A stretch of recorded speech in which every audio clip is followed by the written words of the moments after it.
Hello and welcome back there, macro econ students. We're going to talk today about classical theory or neoclassical theory.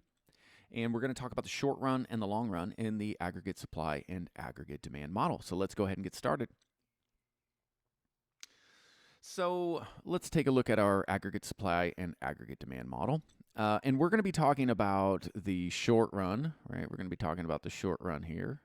And we're going to be talking about the long run. So we're going to look at what would happen to the economy in the neoclassical model. The next video we'll talk about what the Keynesian model and theory says about the economy. First thing you need to know about the neoclassical model. Prices and wages are flexible. And we'll talk about that in just a second. And we always go back to the long run. In fact, a lot of the time in a model that you'll see, the neoclassical model, you'll kind of see this representation here. It just looks like this. In a Keynesian model, it'll look more like this, right? It's always long run, and that the economy will always go back to potential GDP, whether it's a recession or whether it's an inflationary gap. All right, so let's take a look at our first example here, and we're going to look at assume consumers increase spending. So we have this rightward shift here, and we want to know what's going to happen to price level and output. Well, we know price level is going to increase, and we know that output is going to increase as well.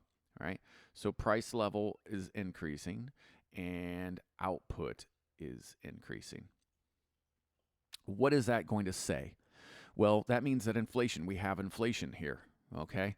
But it's okay because a lot of people are saying, hey, we're producing, this feels good, we got a lot of stuff going on. And this is where we as economists would say, well, we're getting a little fearful, maybe we should create policies to draw back that output. Classical economists, neoclassical economists would say there's really no need for any kind of intervention. That will already happen, that will automatically happen. It's just what will happen. So in the long run, what will happen is we'll go back to full employment because as workers seek higher wages to pay for things because you have inflation, what this will do is it will increase production cost and aggregate supply will shift to the left and we'll go back, right? And we'll go back and we'll have this new equilibrium, right, where we have higher prices, right, and our output will eventually decrease and go back to its potential. So there's really no the bubble will burst and we'll go back to where we should be. Right now, in theory, this sounds nice. You just, it's just a little recession, but it's a good recession because we're going back really to our potential output. It kind of ignores the fact that it actually goes usually not right back to long run. It usually goes into a really deep recession or depression, as we've seen in past experience. All right, let's look at another example. Let's say consumer expectations. So this is what happens in an inflationary gap, right? So this at first an inflationary gap was caused there, and then we go back to equilibrium. We still have higher prices, but oh well. All right. The next example is consumer expectations fall and consumer spending plummets. So what happens to price level and output in the short run and long run?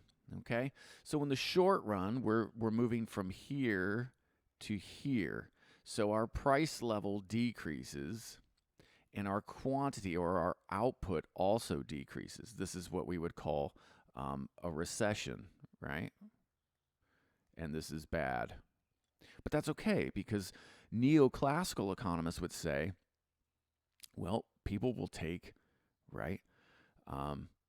They'll take lower wages and production will be able to produce more stuff, right? And so aggregate supply would increase and our price level would decrease and output would increase, right? If we were here, and we'll go back, and in the long run, we'll have a lower price level and we'll have higher output, and we'll go back to where we were supposed to be.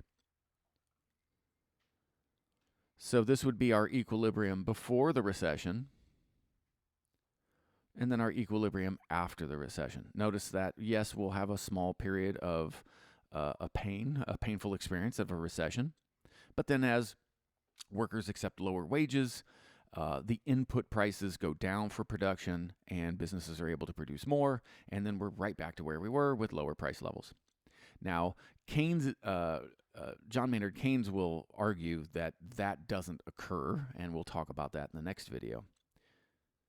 So remember, prices and wages are flexible in the neoclassical model, and people will accept lower wages if we're in a recession, and we'll go back to equilibrium, a long-run equilibrium, or if we have a bubble or an inflationary period, right? As workers take higher wages, we'll go back to where we were supposed to be at potential GDP because aggregate supply will fall. I hope that helps, and we'll see you in the next video.